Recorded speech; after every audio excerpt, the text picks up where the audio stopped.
All right. Good morning, everybody. We're live here from the Birdhouse, and today I'm excited because we have a guest with us. We have Amy Donner from the Haikubox who is joining us today. And on the broadcast, we're constantly talking about Merlin. People are talking about what birds their Merlin is picking up. And a friend of mine told me about this new little gadget called the Haikubox, and here's one right here. And I tried it for the first time recently, within maybe a couple months. This summer, I started using one, and I thought, I don't know, do I really need one? Because I use the Merlin app when I hear a bird that I don't know, or if I'm trying to identify what's in the yard. And I have to say, I'm hooked on it, and I have two now. So what I love about it is that it'll identify birds consistently all day in the yard, so you don't have to be there to hear them. And so you can really get a good list of what is in your yard, even when you're not physically there to hear it. So I'm excited to learn more about the technology and learn more about the company and how this works. If you've got any questions for Amy, absolutely, you can throw those in the comments. And of course, we always want to know what kind of birds people are seeing. So if you have any neat bird sightings, you can put those in the comments too, because we're always talking about who is seeing what. But Amy, I will kind of throw it over to you. We'd love to learn a little bit more about the Haikubox. Great. Well, thank you. Thanks for the introduction, and thanks for the invitation. I have to say, we're super excited right now because Time just listed Haikubox as one of its best inventions for 2024 in the outdoors category. So we're That's pretty awesome. happy about that. Yeah. And one of the things they really liked was that we will be using, and we are using, Haikubox data for research. In fact, during the eclipse in April, we studied that. We have a paper submitted. I can't tell you anything else because there's an embargo on the paper, but it's under review. They're making those decisions about whether they want to look at it further. But yeah, so we're excited. It's going to be hopefully opening new doors of science and things that we will learn. So we're really excited about that right now. And I'm very glad you mentioned Merlin because one of the things people say is, well, why do I need this? I have Merlin, it's free. And I love Merlin. It's a fabulous tool. It is free. It's great when you're outside actively birding. But as you mentioned, it's not on 24/7, and Haikubox is. So there's all kinds of things you can learn. There are alerts you can get. And I'm happy to dive in and show you all of those things that you can set up to do. So if you're ready, I will take you to the website. So yeah, so it's a little thing. It's got an 11-foot cord. That's it. The microphone is that little circle on the front. Yup, that's it. So that's the microphone. And once it's connected to your home's Wi-Fi, it is just listening all the time. And let me bring up let me try to share my screen. Yeah, it's really interesting too. I was looking through my species from yesterday, and it had orange-crowned warbler on there, and I thought, well, that's kind of strange, but it is a bird that we get migrating through this time of the year, and I know they like to perch on top of like goldenrods and things like that and eat the little seeds off of there. So I'm like really excited that I might have had one of those in my backyard, and I just wasn't there to see it. But it's really cool to see the diversity that you do get in your yard all the time. Yep. So it's not always right. So Merlin has the advantage of when you pull out your phone to listen for a bird, you already have made a lot of decisions and said, there's a bird there, right? So it knows it's listening for a bird. Haikubox, because it's on all the time, it has to deal with sirens and kids yelling and squeaky doors and wind chimes. And so we've had to do a lot of training on the technology so that it can differentiate between an actual bird and all the other sounds that are in the environment. So, and sometimes it just gets it wrong. There are kids that sound just like loons. and they're, and, they're, and frankly, you know, when a blue jay is imitating a red-shouldered hawk, it also gets that wrong. Yep. So so it's not perfect, but it is a great tool, and we've heard a lot of good stories. I have many personally. We've seen cedar waxwings and an American kestrel and swallowtail kites because of our Haikubox, and we would never have seen those without it. So yeah, so lots of good stories and things you can do. So once you have it connected, then you'll switch over to either an app. There's a smartphone app and there's a website that you can use to look at the birds that you have that have been identified in your yard. So we give you a little summary up here. My Haikubox is called Sylvester. There are plenty of Tweeties out there, but mine is called Sylvester, and it's in Massachusetts, so it's not so far from where you guys are. You know, most of the birds have migrated away, but there's still some interesting things going on. And if you scroll down, we call this the bird feed. So just ignore the stuff at the top for a second. And I'm just going to scroll quickly and show you. And I have this set at low confidence, so it's going to show me pretty much anything it thinks is a bird. Even if it's really not true. This gives you this casts the widest net and shows you the most species. So you can see all the birds that it's picked up in the last 24 hours, including a great horned owl, which I don't know if that one's right. And if I show you the spectrogram, it would be a very low pitched thing down here. I'm not sure if it's right or not, but I know a lot of these barred owl, I'm also not sure about, but the good thing is if I want to go investigate this, so white-breasted nuthatch, I happen to really like these guys. I can look at the spectrogram. So this is one recording made at 2:57 yesterday. You can see what it thinks is the nuthatch, and I can play that. And were you able to hear that? Mm-hmm. Mm-hmm. Okay. Yep. So you hear the little nuthatch going beep, beep, beep, Yep. beep. But what else is interesting is that not only was it identified at 2:57, it was identified at all these other times in the last 24 hours.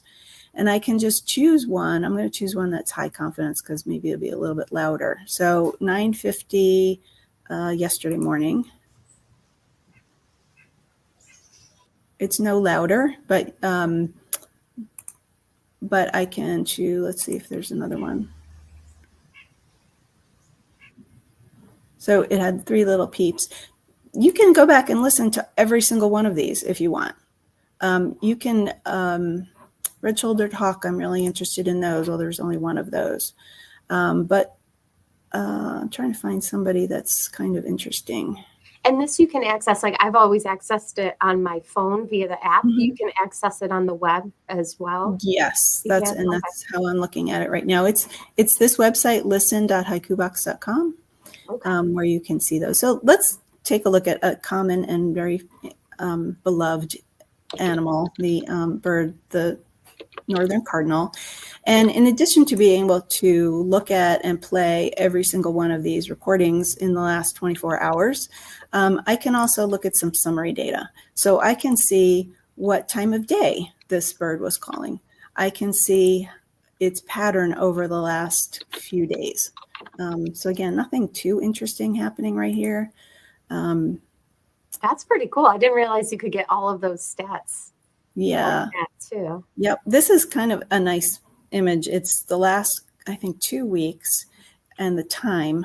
So you can look at this heat map of when these birds are. Now this bird, this cardinal has been mostly active in the morning, and then you can see a little peak at night. So there's a little bit of a dawn thing happening and a little bit of a dusk thing happening. And you can also see where this bird was identified yesterday, in case you want to see, well, how common is this, or where is it identified? And you can see the northern cardinal's range kind of stops midway through the U.S. Mm-hmm.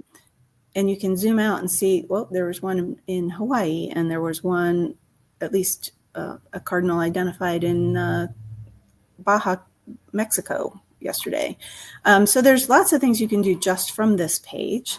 And you can also, so again, because Massachusetts, the birds are a little bit less interesting this time of year because they're kind of gone. I'm going to switch to a different location. So the other thing is if you own 2 haiku boxes like Liz does, you can click here and you'll see both of them or 3 of them or as many of them as you own.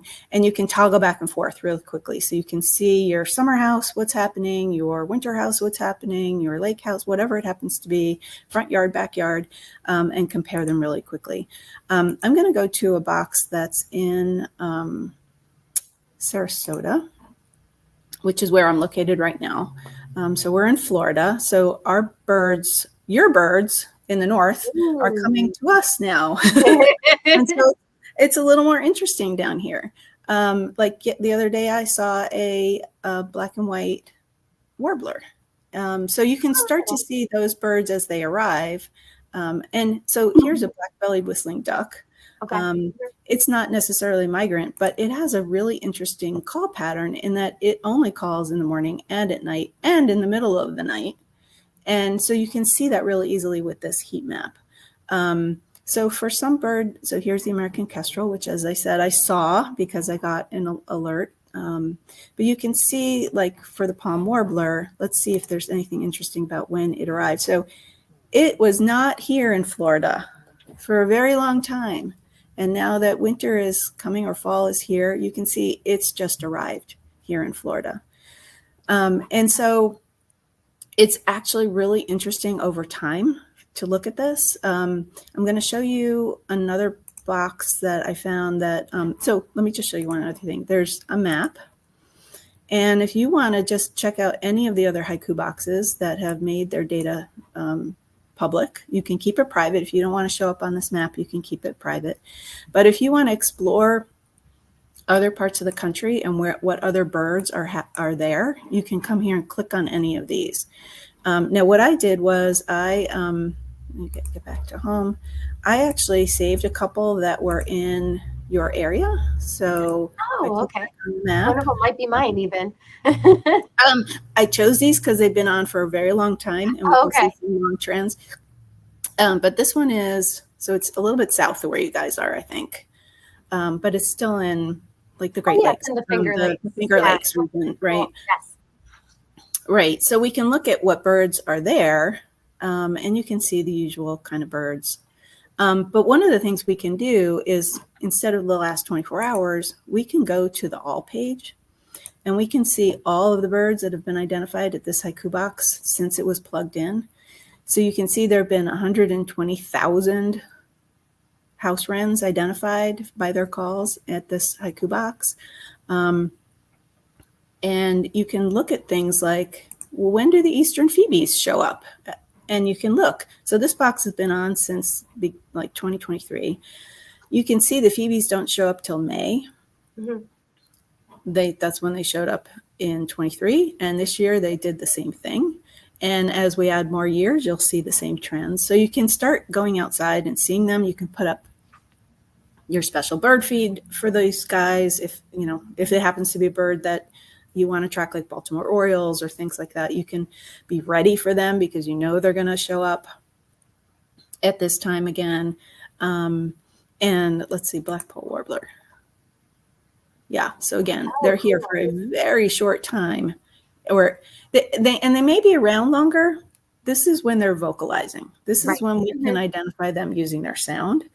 And so they're there for a very short time, but you can be ready for them. And you can know when they're going to come. And then using, if we go back and you can zoom in on these things, if we go back to, let's say if we go back to the last, let's say 2 hours at this haiku box, you can again see what time of day that I might see them. So this guy is only calling in the morning. In the spring, when the dawn chorus is going on, you can tell exactly what time they start singing because it is before dawn. But if you want to see them, then you know that you need to get up really early to try to go see them, at least when they're singing. Okay, so and then another thing you can do is, so let me get back to my homepage, and I'm going to get back to Sylvester. If you find a song that you really love, you can save them as a favorite. So when at this box in Massachusetts, when the Baltimore Orioles were here in May, I was able to capture this really beautiful Baltimore Orioles song. It's absolutely a gorgeous recording. So if I want to download it, I can do that. So I can download it. You can see it'll save it as a WAV file, and then you can share it with anybody that you might want. We do have people who upload things to eBird. Mm-hmm. I personally don't know how to do that, but I know that they do it. And so you can again see some of these really beautiful songs that I was able to save. Now this great horned owl is for sure real. It's way down here. If I play it. Do. It's hard to hear. I usually have to wear headphones when I'm listening to these guys. But this will save them. And then again, if you have more than one of these, so I only saved one of those. I think the great horned owl I saved more. Yeah, so you can see I also saved one from October. So it's a great place to store and collate and organize the sounds that you're hearing. It's fabulous for learning to bird by ear. It's really good that way. And we also have links to eBird and All About Birds. So if I'm not sure that this is really a Baltimore Oriole, I can click eBird. It will take me to eBird. I can listen to some of the Baltimore Orioles that they have. Say, aha, I recognize that. It's what I was expecting. And you can set it up to send you notifications as well, right? About the birds that are in the backyard.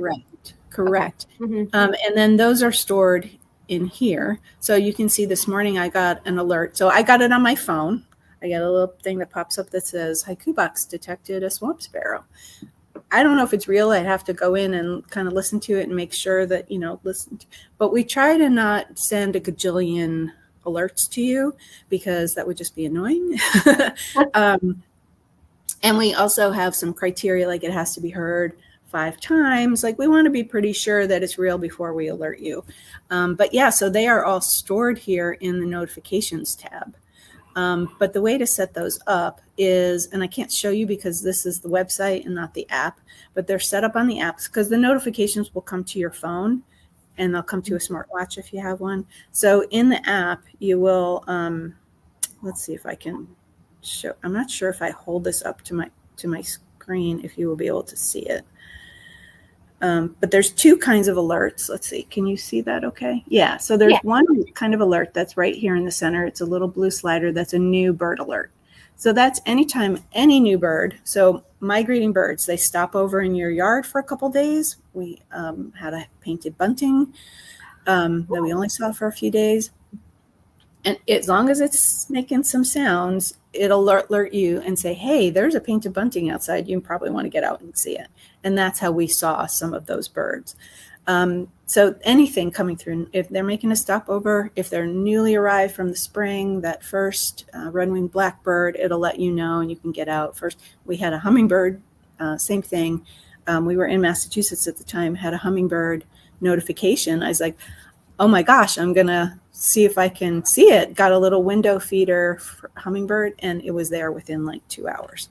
So it's really like, I personally get satisfaction out of this. And then the other kind of alert is called a species alert. Mm-hmm. And you'll see at the top here, there's a button for show and there's a button for notify.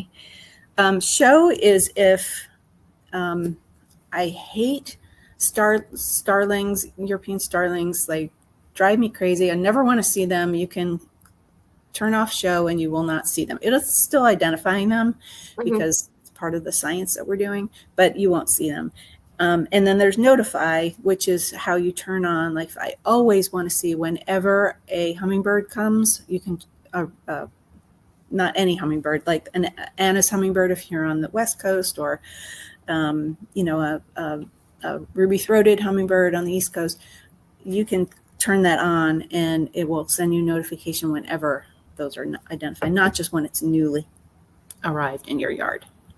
Yeah. So, and then we also have this calendar, which a lot of people just overlook, but that lets you go back in time. So if I know, well, November is not very interesting where I live, but I want to relive the glory days of May, I can click May 15th. You'll see it's loading like 3,000 identifications because in May, it was a busy birding time.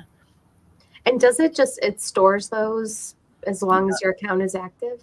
Yeah. Yes. So you do need, the Haikubox comes with a 1-year subscription because we don't want people to give this as a gift or get it and then feel like they have to first shell out some money for it to work.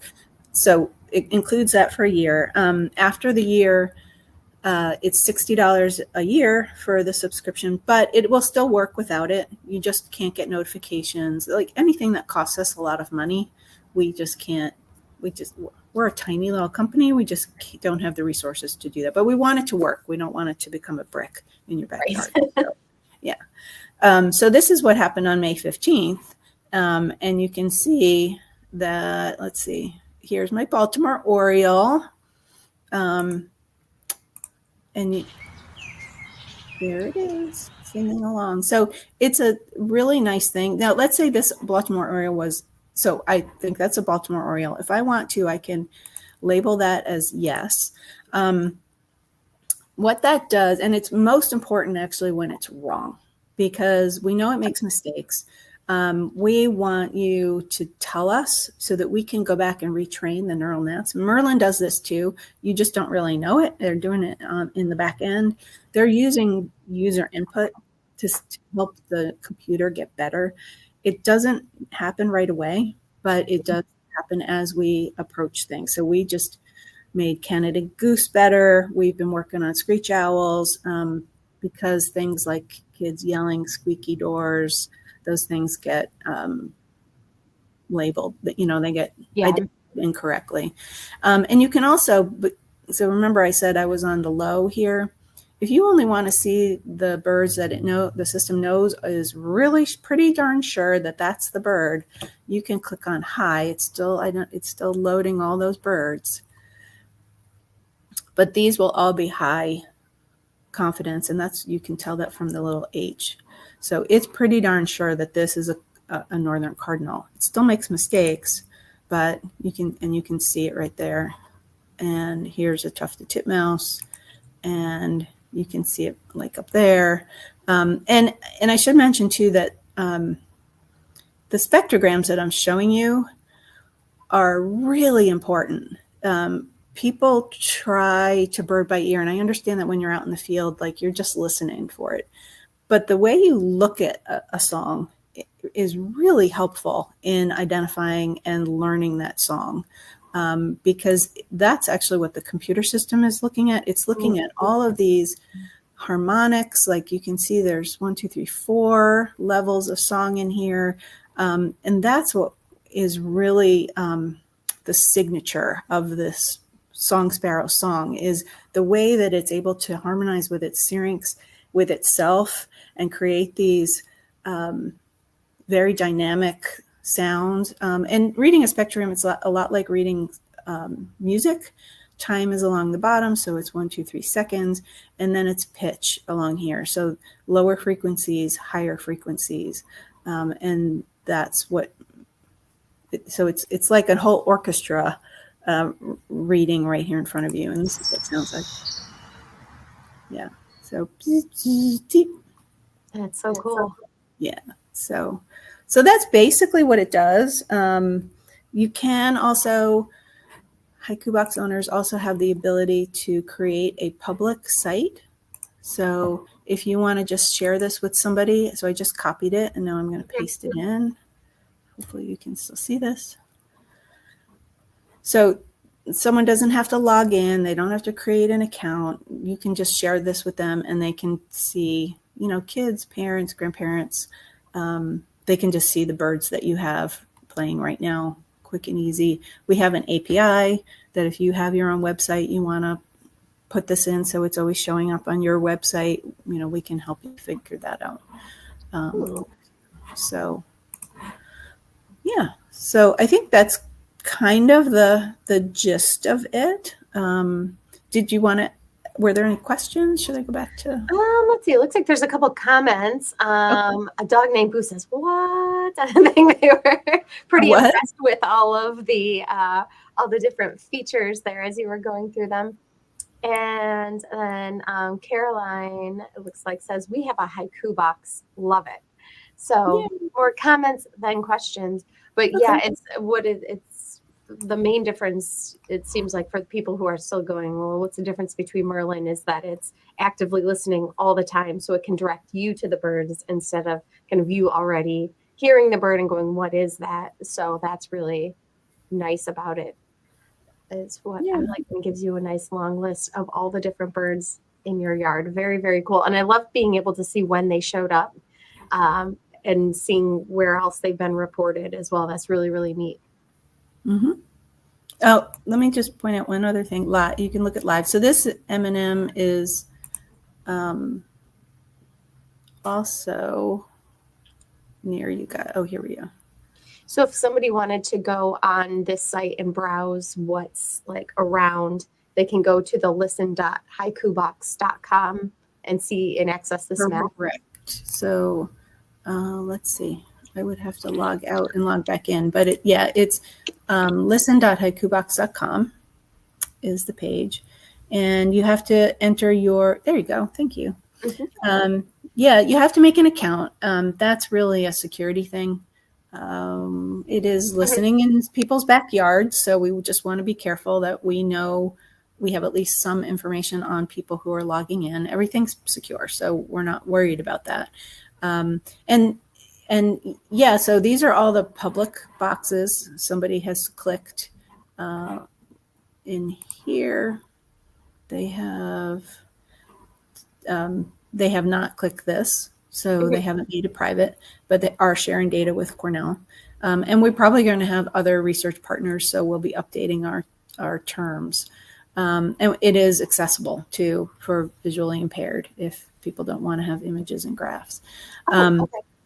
Yeah, so all of these boxes, and let me go back to M&M, which again is in Rochester too. So this person made their haiku box public on the website, and you can watch. You can also, this live page, you can also watch them as they come in. So it's a little bit like Merlin. It's not exactly the same Merlin. Again, for some things, just does a great job. It's irreplaceable. But if you're sitting in your house in bed in the morning and you don't feel like getting out of bed, right? Yeah. You can use this to look at what's going on. I just want to show you again. So this haiku box has 87,000 Carolina wren, 61,000 American robins, and also some actually really cool stuff about when the birds are showing up. That's great. I could see people really loving this for when we constantly get those questions on when are the orioles coming back, when are the hummingbirds coming back, what about the catbirds? And so this is fabulous for that, where you can really track it down to your own backyard, which is awesome. Yeah, I think dark-eyed juncos, are they? Yeah, people are starting to report them back here. I just saw a nice big flock of them the other day on Sunday. Yep. So at least at this haiku box, they started like around the 7th, but they're really ramping up now. Very cool. Yeah, and it's interesting. Different years, different species. And I find it just so interesting, the things that are most likely in your yard that you just don't see, that are just kind of migrating through or whatnot, like the kinglets, ruby crown kinglets. Somebody had a golden crown kinglet when you were kind of clicking through the different boxes. And the warblers are really, really cool. I was picking up a lot of, yellow rumped warblers, which aren't uncommon by any means, but it's not the kind of thing that you typically look for in your backyard, but it's there and you just don't happen upon it all the time, which is really fun. Yeah. So if I go back to this all page and I type in yellow rumped warbler. So here it is. A few in May. Very cool. And the scarlet tanager looks like they have too. And people get them sporadically in the backyard. It was up a couple. That's, yeah, very, very cool. And this is great too, because it could be like, well, what are the chances that I see scarlet tanager? If you look at the data, you could say, well, make sure that you've got, your bird bath full and you've got your sunflower hearts out on by those dates, and your chances might go up of seeing these birds too, which is really cool. Right. So what I did was I used my little scroll on my mouse to zoom in. And so now I can see that on May 8th was the day. It was a great day for scarlet tanagers. So things that I might do, I might say, okay, May 8th. Now I'm going to come back here. Let's see. I have to probably, so it's a little bit awkward because you have to come back here to get the I can't get the calendar on somebody else's Haikubox. Oh, okay. Gotcha. So if this was my Haikubox, that's why I can't see it. I could run to the little calendar. I could click on May 8th and I could listen to those actual recordings of the scarlet tanager on May 8th, download them, save them, do whatever I want with them. It's a good investigative tool. With that calendar feature, could you look just in general on that date and see all the birds that showed up? That would be neat to know if it was like a really good migration day. Yes. Oh, how cool is that? That's neat. Yeah. So if I come back to mine, see, here's the calendar again. So I could come to May 8th. Now it's a different Haikubox, so I'm not going to see those scarlet tanagers, but again, big bird day. There was over 2,000 identifications that day. And I can use the search feature of scarlet. No scarlet tanagers at this Haikubox. But other cool stuff. How neat. I could see this being really good. It's a very good gadget for people who kind of have everything. The bird feeder cams have been kind of a hot thing, but a lot of people have them already. And this kind of like adds another step where it's not just what is visually showing up at that one bird feeder. It's everything that makes any kind of a call, which is really fun. Yeah. Right. So on May 8th, this song sparrow, really nice. So if I want to, I could favorite this, and now it will show up here under favorites. Here's my song sparrow. Here's that May 8th recording. I can see it. I can play it. I can download it. This enhance button it's useful sometimes, especially for like low frequency owls and things. It sort of a digitized version, tries to decrease the noise. So sometimes it sounds like comes out a little robotic, but sometimes it's helpful. Mm-hmm. It was trying to make things louder and softer. It's sometimes helpful. That's why we added it on there. Yeah, so we think it's a great gift. A lot of people have given it as gifts. And as far as research goes, in addition to the eclipse study that we did, which is really helpful because people observing birds can impact their behavior. So this is a thing that just sits in, there's no people around, the birds are just doing their thing. It's similar to, there's a lot of research using PAM, which is Passive Acoustic Monitoring, PAM. Okay. And David Mann, our founder, is a very big PAM. He's been instrumental in PAM. Our company, Loggerhead Instruments, also sells lots of underwater recorders for PAM in the ocean, because in the ocean you can't see anything, you can only hear. And so he's published many, many, many journal articles on using PAM in underwater, but it's also big in forests. There's a lot of passive acoustic monitoring going on around the world. And so this is actually, we think too, a pretty cool tool that gets a recorder in places that researchers could never do. They could never afford to put a recorder in 2,000 people's backyards. It would Right. just be too expensive. So it's a great partnership. And research we plan to do, like I showed you the black-bellied whistling duck. It's expanding its range. You might even have them up by you now. They yet. weren't not yet, but like even in the 60s, they were only in Texas, and they've expanded greatly. So we can monitor that acoustically and listen for those ducks in other places and see if we can tell where they are. We can look at dialects. Birds have dialects in different places. I think I want to say white-crowned sparrow, white-throated sparrow. I'm not sure. I think it's white-crowned sparrow. There's been a lot of research on those and their dialects and where they learn them. And so there are things we can do with that. And there's also differences between cities and country on how loud birds sing and pitches that they sing at. So there's all kinds of research that can be done with this. And night flight calls or nocturnal flight calls or NFCs are something that are interesting too. So we're planning to add those. We don't have it right now because the neural nets we use were not trained on those very faint calls that birds make as they're flying overhead at night. But we know it's important. It's important for the research. People are really interested in it, and they'd love to have a NFC identifier in their backyard. So it's something that we plan to add to. So there's lots of things we're working on and potential that we see. So we're pretty excited about it, and it's just plain fun. I think people get addicted. It's fun. Yeah, it is.